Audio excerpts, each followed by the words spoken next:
I'll never forget that day. The day I saw my name in my high school WhatsApp group, surrounded by laughing emojis and cruel comments. Daniel Gutierrez, the eternal failure, wrote Jackson Meyer, the rich kid in class, heir to his father's real estate empire. But the worst part wasn't his message. It was seeing my classmates one by one react with laughing faces. Even some I thought were my friends. It all started 3 months earlier when I announced I wouldn't be applying to college. While everyone discussed Harvard, Stanford, or studying abroad, I had decided to start my own business, an online store selling recycled products converted into useful items. Something that began as a school project but had become my passion. "Are you seriously dropping out to sell trash online?" Jackson had said that afternoon in the cafeteria. His comment triggered a wave of laughter. "Some people are born to succeed, and others to pick up what we throw away," he added, fist-bumping his football team friends. I just looked down at my food. What could I say? My dad was a plumber. My mom, a seamstress. We lived in a working-class neighborhood on the east side of town. We couldn't afford a private university, and though my grades were good, they weren't enough for a full scholarship. Besides, I truly believed in my project. There was something beautiful about taking discarded objects and giving them new life. It was my small way of fighting the rampant consumerism I saw around me. That night, returning home, I found my father in front of the TV, resting after a day installing pipes in a new building. His hands were calloused and stained, his skin weathered from years of working under the sun. Beside him, my mother was mending pants, her glasses sliding down her nose. Those hands, I thought, those working hands had paid for every penny of my education. And now I was telling them I wouldn't go to college. Guilt was eating me from the inside. "How was your day, honey?" my mother asked without looking up from her work. "Good," I lied, dropping my backpack on the floor. "The project's coming along." My father turned off the TV and looked at me intently. His eyes, tired but wise, seemed to read my soul.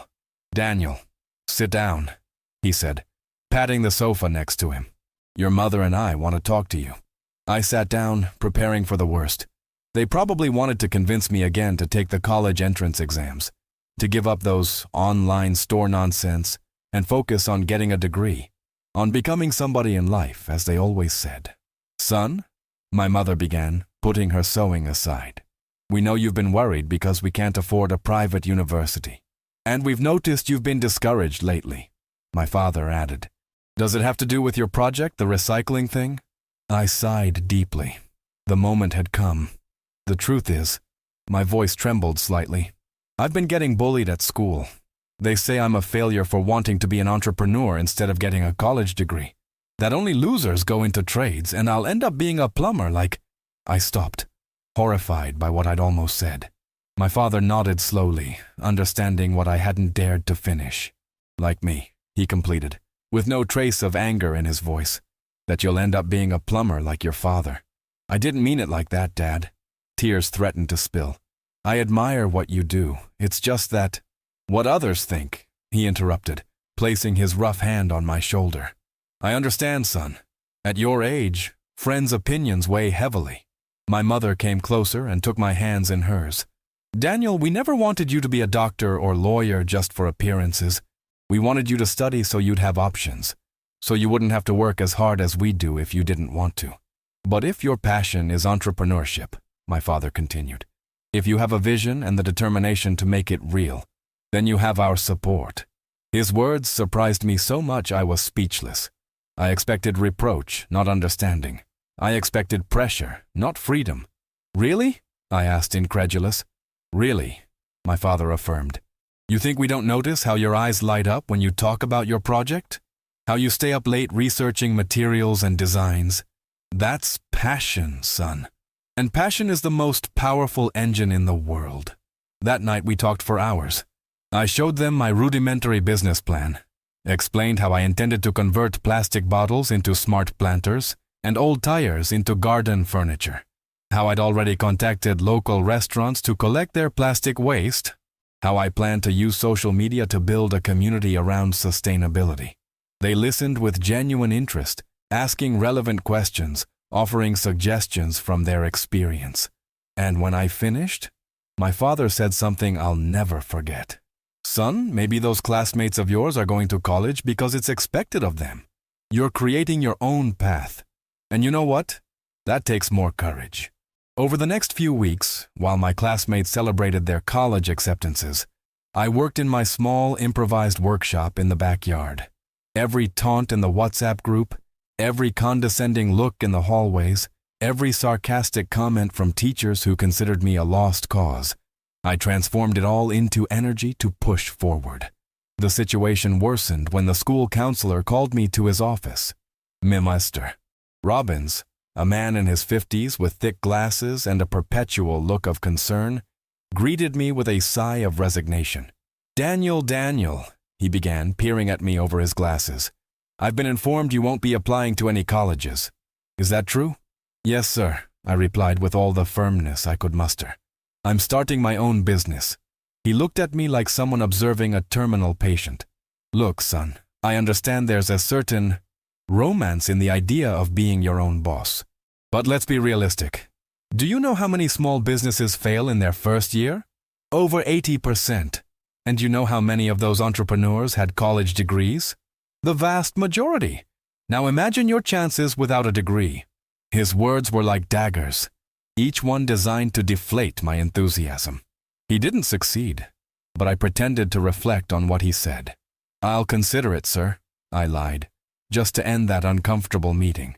"Please do," he told me as I stood to leave. "You're still in time to avoid ruining your life." When I left his office, I found Jackson and his friends waiting in the hallway. From their smiles, I knew they'd heard the entire conversation. "Did Mr. Robbins convince you to give up your dreams of being a street vendor?" Jackson mocked. "My dad needs someone to wash cars at his dealership. I could put in a good word for you." The laughter echoed in the hallway as I walked past them, pretending not to hear, but storing every word, every laugh, as fuel for my determination. That afternoon, checking my phone, I saw the message I mentioned at the beginning. A photo of my small workshop, taken without my permission, shared in the group with the caption, "Daniel Gutierrez, the eternal failure."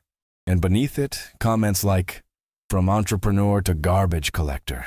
From high school to dumpster diving. He can't even sell gum at traffic lights." I couldn't sleep that night. My classmates' words echoed in my head like an endless loop. Failure, garbage man, loser. Each insult weighed like a stone on my chest. The worst part was that a small part of me was starting to believe them. What if they were right? What if I was making the biggest mistake of my life? At 3 a.m, unable to sleep, I got up and went to my improvised workshop. The moonlight dimly illuminated the rescued objects waiting for a second chance. Plastic bottles, old tires, pieces of wood, discarded electronic circuits. Some would call it trash. I saw possibilities. As I worked on transforming a PET bottle, following my sketch design, I felt a strange calm. Here, in the solitude of night, transforming with my hands what others had discarded, I found my purpose. If this makes me happy, I whispered to myself, how can it be a mistake? The next day at school, I noticed the looks, the whispers that stopped when I approached, the poorly disguised snickers. I had become the official laughingstock. Even some teachers seemed to look at me with pity, like a lost cause.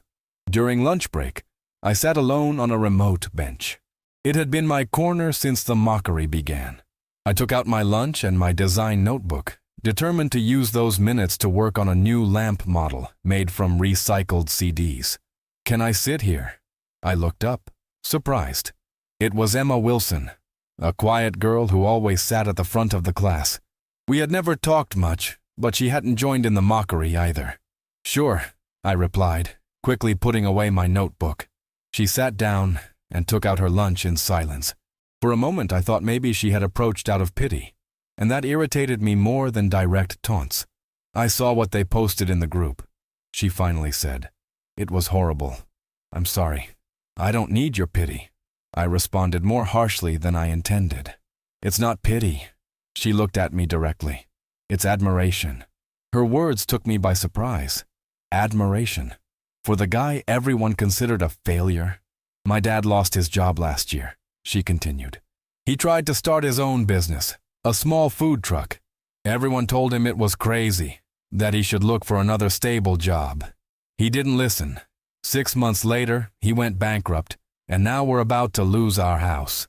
I remained silent, not knowing what to say. But you know what?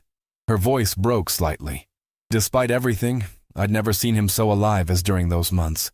I think it's better to try and fail than to live wondering, what if? That afternoon, when I checked my phone, there was a private message from Emma. It was a link to a young entrepreneurs contest sponsored by a major business foundation. The first prize included not only seed funding, but also mentorship from recognized entrepreneurs. You should enter, she wrote. Your idea is amazing. I spent the whole night completing the application form, polishing my business plan, preparing my pitch video with the few resources I had. I submitted it minutes before the deadline, without much hope, but satisfied that I had at least tried. 2 weeks later, as I walked home with Emma, who had become a daily companion during lunch breaks, she dropped a bombshell. My uncle works at that foundation organizing the contest, she said abruptly. He told me your project made it to the second phase. Only 50 out of more than 500 participants made it. My heart skipped a beat. Was it possible? My idea, born among discarded pieces and sleepless nights, had been considered among the top 50. Are you sure? I haven't received any notification. Check your spam folder, she suggested. It happens sometimes. And there it was, an official email congratulating me for advancing to the next phase. They requested a functional prototype in 2 weeks for the jury's evaluation. 2 weeks. 14 days to turn my sketches and experiments into something that could impress experienced business people. I felt the weight of anxiety growing in my stomach. I don't know if I can do it, I confessed. The Daniel Gutierrez I know? Giving up before starting? Emma looked at me with feigned surprise. Where's that guy who preferred to face the entire school's mockery rather than abandon his dream? She was right. I had endured too much to give up now. It was time to prove everyone wrong, especially myself. When I doubted, the next 2 weeks were an emotional roller coaster. I barely slept 4 hours a day, dividing my time between final high school exams and developing my prototype. A smart planter made from recycled bottles that monitored soil moisture and alerted when the plant needed water. It seemed simple, but it integrated a self-regulating drip irrigation system and used solar energy to power the sensors. My father gave me a larger space in the backyard and, with his plumbing knowledge, helped me perfect the irrigation system. My mother got scraps of waterproof fabric from the factory where she worked, ideal for the inner lining. Emma came almost every afternoon, contributing ideas and helping me prepare the presentation. Everything was going perfectly, until the day before the evaluation, when I received a message from an unknown number. The message contained a photo of my workshop taken from outside my house, with text, "Good luck tomorrow, entrepreneur. You'll need it." A chill ran down my spine. Someone was spying on me. How did they know about my presentation? It could only be Jackson or one of his friends. "Ignore them," said Emma when she saw my expression. "They're just trying to throw you off." That night, I could barely sleep. Not just from nerves about the presentation, but from the feeling of being watched, that something bad was going to happen. My fears were confirmed the next morning. When I went down to the yard, I found my workshop destroyed. Tools scattered, materials trampled, and worst of all, my prototype completely wrecked. Someone had broken in during the night and ruined weeks of work in minutes. I fell to my knees among the remains of my project, feeling tears freely flowing down my cheeks. All that effort, all those sleepless nights, my parents' sacrifices, all for nothing. The presentation was in 4 hours, impossible to rebuild the prototype in time. My father found me like that, surrounded by destruction, head in my hands. "Son," his voice sounded strangely calm. "Get up." "What for?" I replied without looking at him. "It's over. They won." "They? Who are they?" "Daniel." He knelt beside me. "The same ones who called you a failure? The ones who said you couldn't do it? Are you going to prove them right?" Look around, Dad, I exploded. They destroyed everything. The presentation is today. There's no time to— There's always time, he interrupted.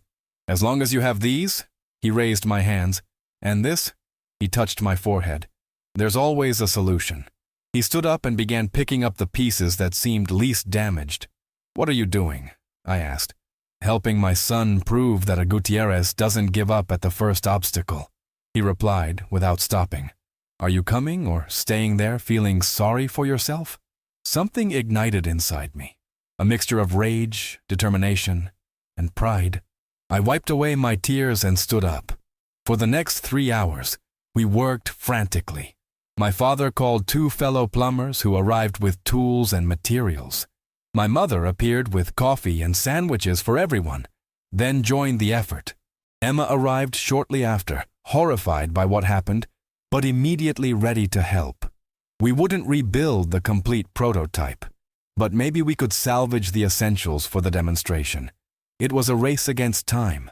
By 11:30, we had a very simplified but functional version. It wasn't remotely what I had planned to show, but at least it demonstrated the basic concept. With my heart in my throat, I carefully packed it in a box. The presentation was at noon in a downtown hotel. Sure you don't want me to come along? My father asked. No, I answered, trying to sound more confident than I felt. This is something I need to do alone. I took a taxi, mentally reviewing what I would say, how I would explain the prototype's limitations, how I would compensate with enthusiasm what was lacking in execution. I arrived at the hotel with barely 10 minutes to spare, nervously sweating in my best shirt, the only presentable one I had. The lobby was full of young people in elegant suits with sophisticated prototypes. Some came accompanied by tutors or university professors. They all seemed so professional, so prepared. And then there was me, with my battered box and slightly wrinkled shirt. I registered at the entrance desk, where an elegant woman handed me a badge with my name and directed me to wait in the maple room. As I walked there, I noticed the looks. They weren't like those at school. There was no mockery in them, just curiosity. Who was this disheveled boy with a shabby box? The maple room was impressive. Round tables with white tablecloths, a stage at the front, giant screens on the sides. I found my assigned place and sat down, carefully placing my box under the table. Around me, other finalists chatted animatedly, exchanging cards, taking selfies. I knew no one. A voice over the speaker asked everyone to take their seats. A middle-aged man, impeccably dressed with an imposing presence, took the stage. Good morning, everyone. I'm Alexander Reynolds, president of the Youth Innovation Foundation, and it's an honor to preside over this event. A shiver ran down my spine.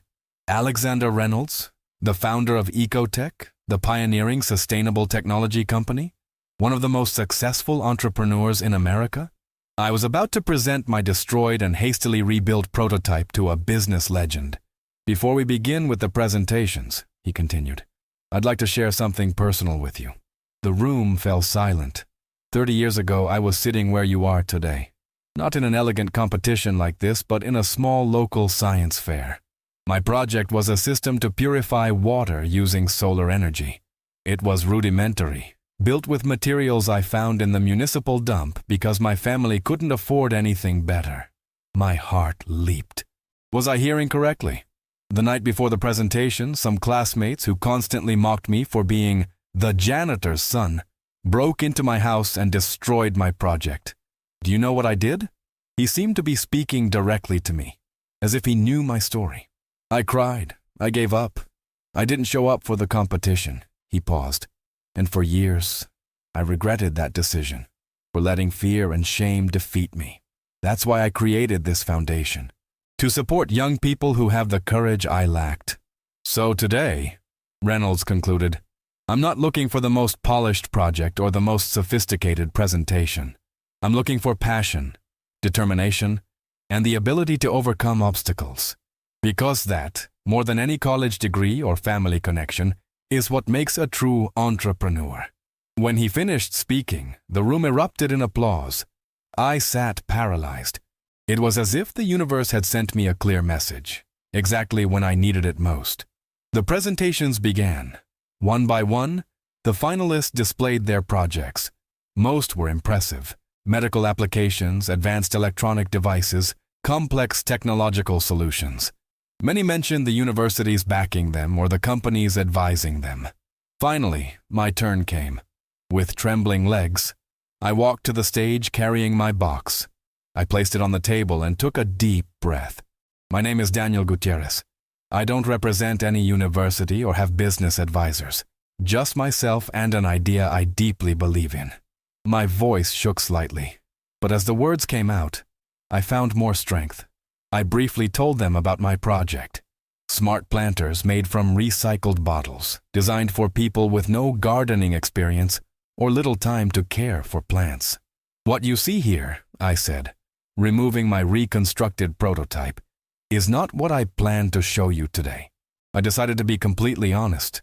I explained what had happened that morning, how they had destroyed my work, how my family and a friend had united to help me rebuild it in record time. You might wonder why someone would do something like this, I continued. The answer is simple.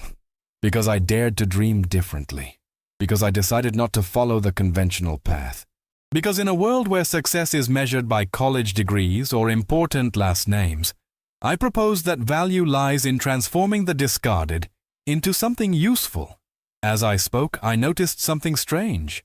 Instead of boredom or condescension, I saw genuine interest on the judges' faces, especially on Alexander Reynolds, who leaned forward, completely focused on my words. I activated the prototype. To my relief, it worked. The sensors correctly detected the soil's dryness, and the irrigation system automatically activated. It was basic compared to my original design, but it demonstrated the concept. This isn't just a product, I concluded. It's a statement that we can consume less and reuse more. That technology can be accessible to everyone, not just those who can afford it. That sometimes, what we consider trash just needs a second chance. Like many of us, when I finished, there was a brief silence. Then, to my surprise, Alexander Reynolds began to applaud. The others followed. During the question session, the judges showed genuine interest in how I planned to scale production, estimated costs, distribution channels. I answered as best I could, based on my research and self-acquired knowledge. One last question, Daniel, Reynolds said. If you don't win today, what will you do? The question caught me off guard, but I answered without hesitation. Continue. Maybe slower, with more difficulties, but I won't stop. Not because I need to prove something to those who doubted me, but because I believe in this. Because every time I transform something discarded into something valuable, I feel I'm exactly where I should be. Reynolds nodded, with a slight smile I couldn't interpret. After all the presentations, they informed us that the results would be announced in an hour after the judges' deliberation. I went out to the hallway, emotionally exhausted, and was surprised to see Emma waiting for me. You came, I exclaimed. Wouldn't miss it for anything, she smiled. You were amazing. My presentation was a disaster compared to the others. You're wrong. She shook her head. You were the only one who spoke with authentic passion. The others seemed to be reciting a well-rehearsed script.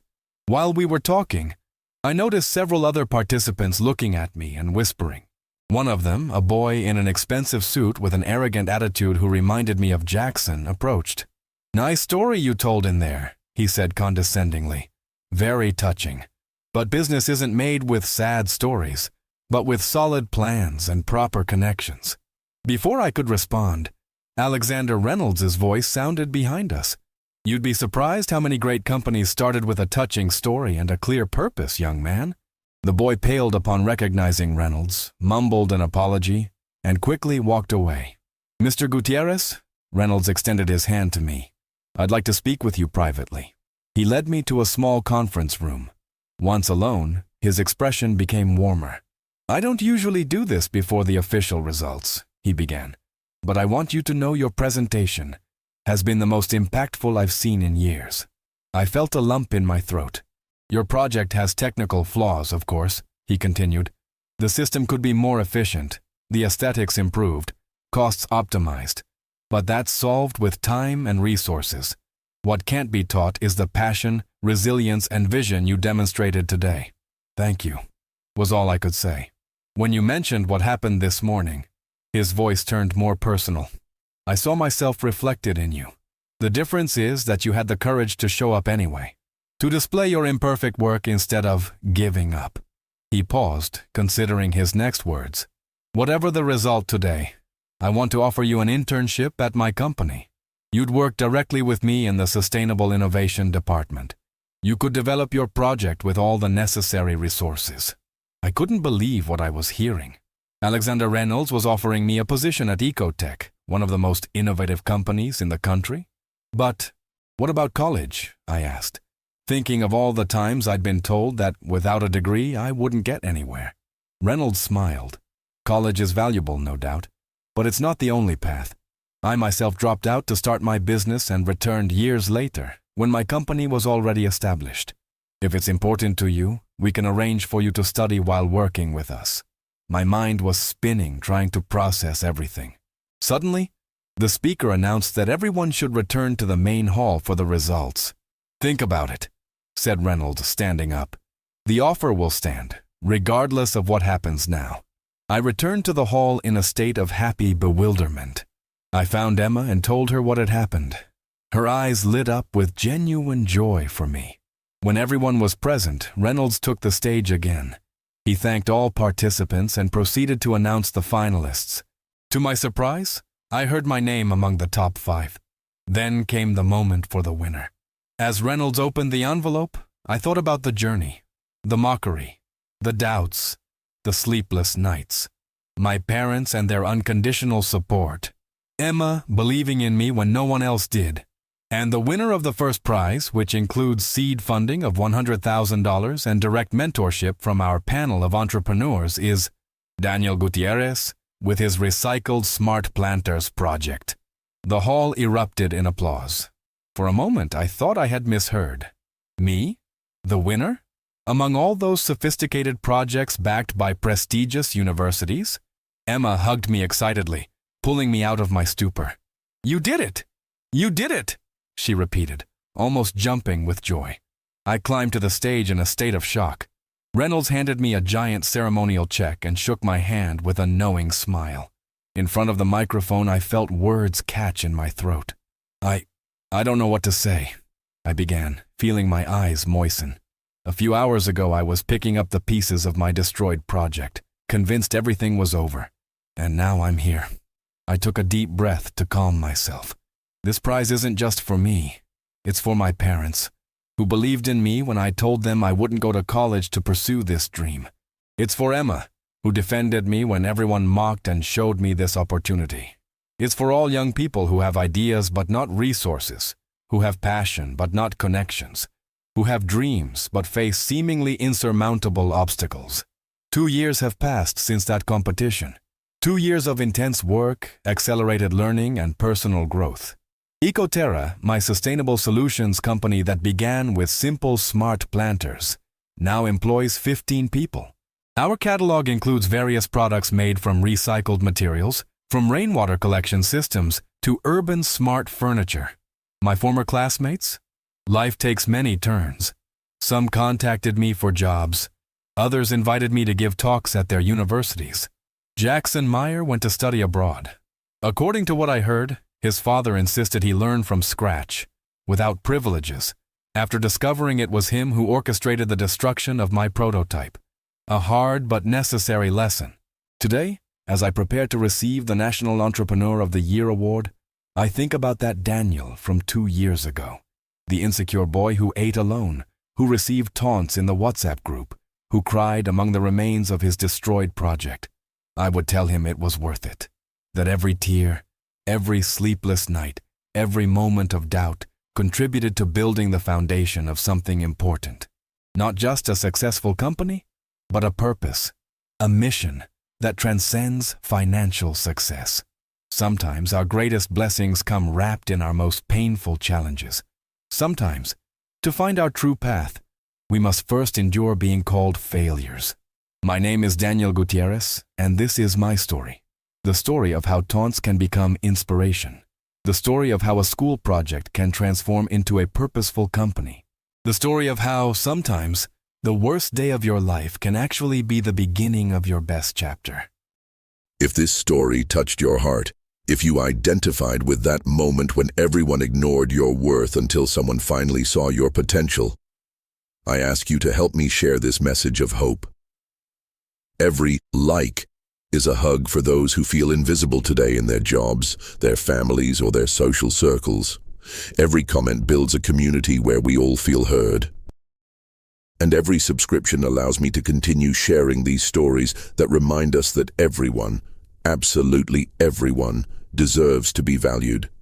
If you know someone who's going through a difficult time, where they feel that no one recognizes their effort, share this video. It might be exactly what they need to hear today. Remember that great transformations begin with small acts of courage, like Lucia noticing Miguel's talent. Perhaps you can be that person for someone else. See you in the next story. Your support makes each one of them possible. Thank you for being here.